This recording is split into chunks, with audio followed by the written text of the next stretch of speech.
안녕하세요. 오늘은 10번째 챕터인 자연어 처리에 대해서 함께 알아보도록 하겠습니다.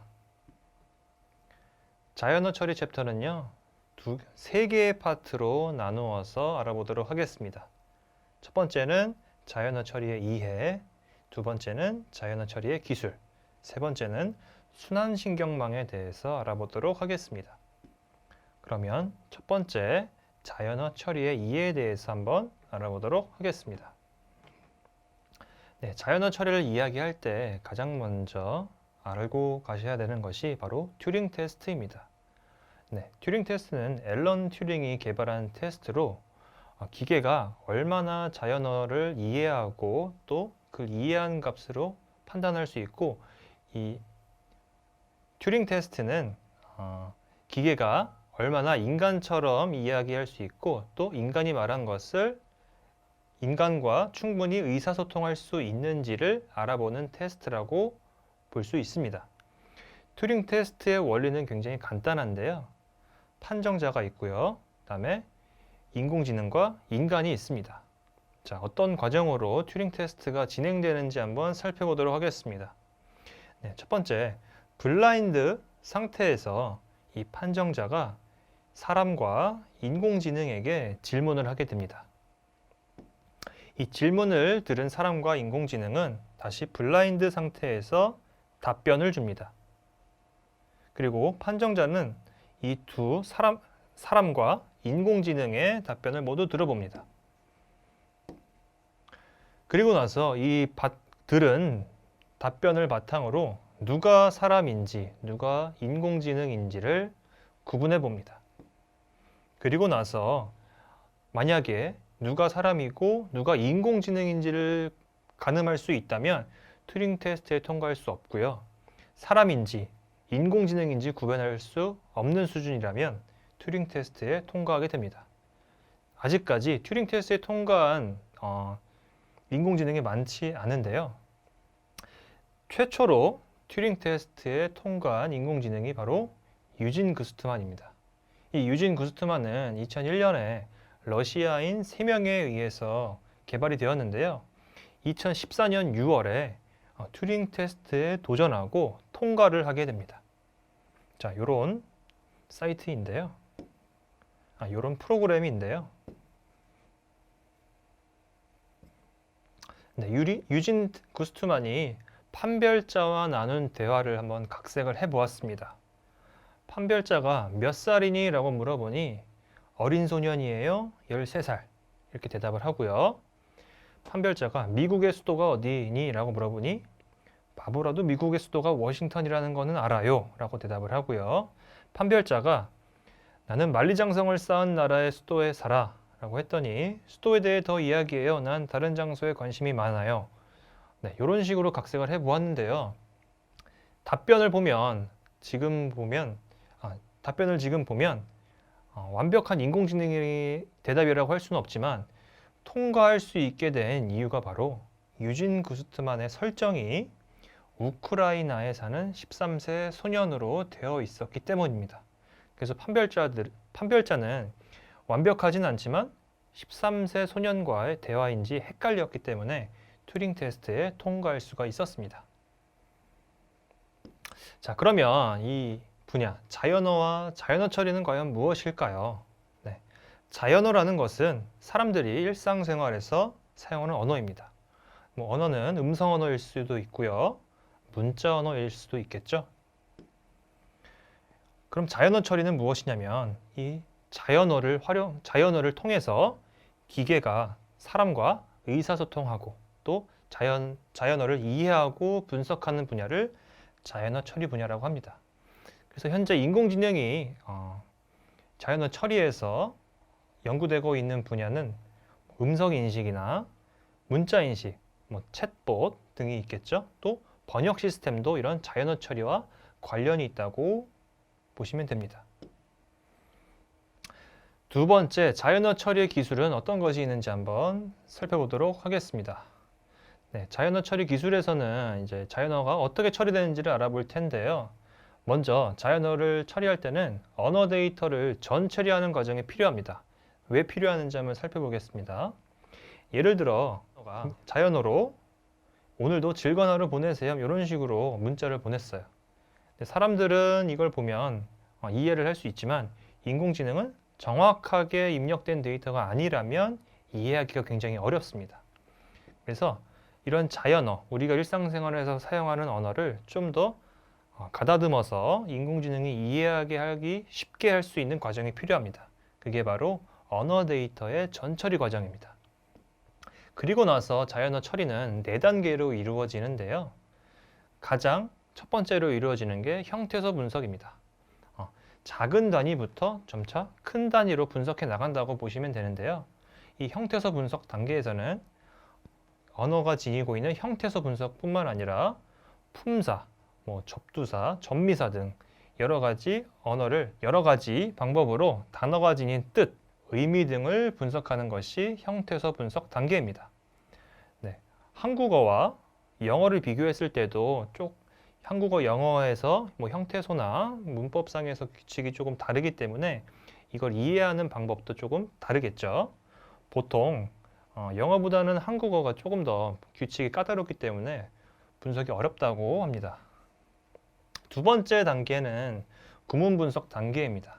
구문 분석은 이렇게 품사 이후에 어떻게 문장 성분이 이루어져 있는지 문장 성분의 구조와 또는 문법 규칙에 대해서 파악을 하는 단계입니다.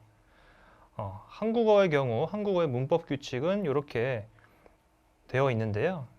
영어와 비교해서도 조금 차이점이 있죠. 영어에서는 또 문장 성분뿐만 아니라 명사구, 동사구 이런 식으로 구 단위로도 분석이 되기 때문에 역시 영어와 한국어에서 구문 분석하는 방법에도 조금 차이가 있습니다.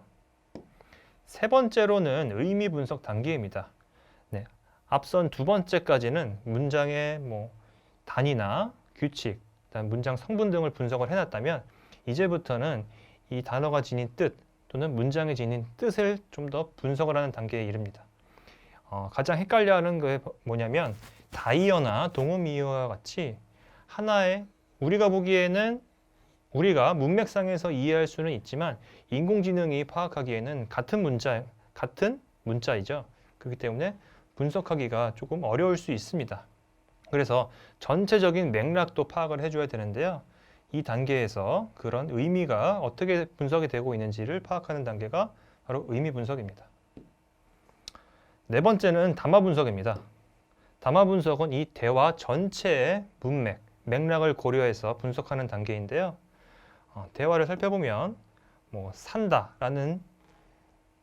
산다라는 의미의 단어가 있는데 물건을 산다 또는 어디에 산다라는 의미가 될 수가 있는데 이 중에서 대화하는 그 상황과 어떤 의미로 질문을 하는 건지에 대해서 파악하는 것이 중요하겠죠. 그래서 이 부분을 파악하는 것이 전체적인 글의 흐름, 맥락을 파악하는 것이 담화 분석이라고 보시면 되겠습니다. 정리하면 형태소 분석, 구문 분석, 의미 분석, 담화 분석까지 4단계로 자연어 처리가 이루어지게 됩니다. 자연어 처리 알고리즘도 여러 가지가 있는데요. 자연어 처리 알고리즘의 기본적인 원리는 자연어가 입력되었을 때 이를 데이터를 수치화를 하고요. 그리고 나서 다시 원래 우리가 원하는 자연어로 번역이나 응답 등을 주게 됩니다.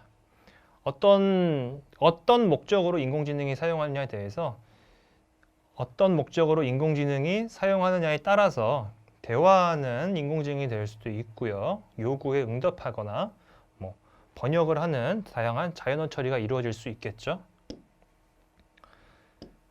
네, 그래서 책에 소개된 것이 바로 이 세 가지, 대표적으로 세 가지 알고리즘이 소개가 되어 있는데요. Back of words, Ngram, word to vect가 어떤 원리로 동작하는지는 교재를 통해서 자세히 확인해 보시면 되겠습니다. 네, 세 번째로는 순환신경망, RNN에 대해서 한번 알아보도록 하겠습니다. 네, RNN은 이런 구조로 되어 있다고 보시면 되는데요. 흔히 신경망 구조에서 입력층에서 출력층 한 방향으로 이동하는 것을 피드포워드 신경망이라고 합니다. 순환신경망 RNN 같은 경우도 피드포워드 구조와 유사한데요. 몇 가지 차이점이 있습니다.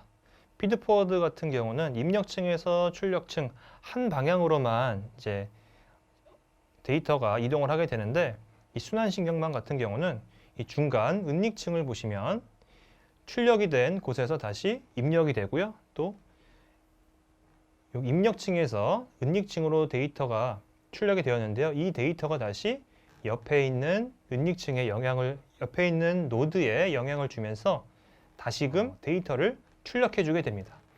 옆으로 갈수록 또 다른 데이터에 영향을 주게 되겠죠. 왜 이런 여러 가지의 은닉층이 여러 가지 과정을 거치냐 하면은, 문장에서는 아까 앞에서 봤듯이 기계가 인식을 했을 때 같은 산다라고 했을 때 물건을 산다 또는 집에 산다, 인간이 이해했을 때는 당연히 쉽게 이해를 할 수가 있겠지만, 인공지능은 그 맥락 속에서 그 앞에 뒤에 단어와의 관련성을 토대로 파악을 해야지 그 단어가 지닌 의미를 정확하게 파악할 수가 있겠죠. 그렇기 때문에 처음 단어가 입력이 되었을 때 앞뒤에 나와 있는 단어들과 어떤 관련이 있고, 이 단어가 나왔을 때는 산다는, 집에 산다라는 의미는 어디에 살고 있다라는 의미이구나 라는 것을 인공지능이 파악할 수 있게 됩니다. 네, 그래서 이 검은색 화살표를 봤을 때는 여기는 새로운 데이터를 입력받는 경로라고 보시면 되고요. 빨간색 흐름을 보시게 되면 입력 데이터가 기억된 뒤 다음 노드에 다시 영향을 끼치는 경로라고 보시면 되겠습니다. 이 순환신경망의 경우는 다양한 모델이 있는데요. 첫 번째는 1대-다 모델입니다. 최초로 입력받는 데이터는 하나고요. 출력되는 노드는 여러 가지가 있죠. 이건 어떤 경우에 사용되냐면, 이제 이미지 같은 경우에 캡션을 달아주는 역할입니다. 어떤 이미지가 입력되었을 때 이에 대해서 여러 가지 설명을 인공지능이 달아주는 경우에 1대-다 모델이 주로 사용되고요. 두 번째는 다대일 모델입니다. 입력층이 여러 개가 있고요. 그 다음에 출력층이 하나로 나와 있습니다. 이것은 인공지능이 감정인식 분야에서 많이 활용을 하게 되는데, 여러 가지 표정이나 단어를 입력받았을 때 이게 어떤 감정인지를 파악하는 것, 이게 바로 다대일 모델에서 많이 활용되고 있는 예시이고요. 네, 마지막은 다대다 모델입니다. 입력층에도 여러 개의 입력을 받고요. 출력층에도 여러 개의 출력을 받습니다. 이것 같은 경우는 문장에서의 형태소를 분석할 때 많이 사용되는 모델입니다. 네, 여기까지가 자연어 처리에 대한 설명이었고요. 다음 시간에는 인공지능과 로봇에 대한 설명으로 이어지도록 하겠습니다. 감사합니다.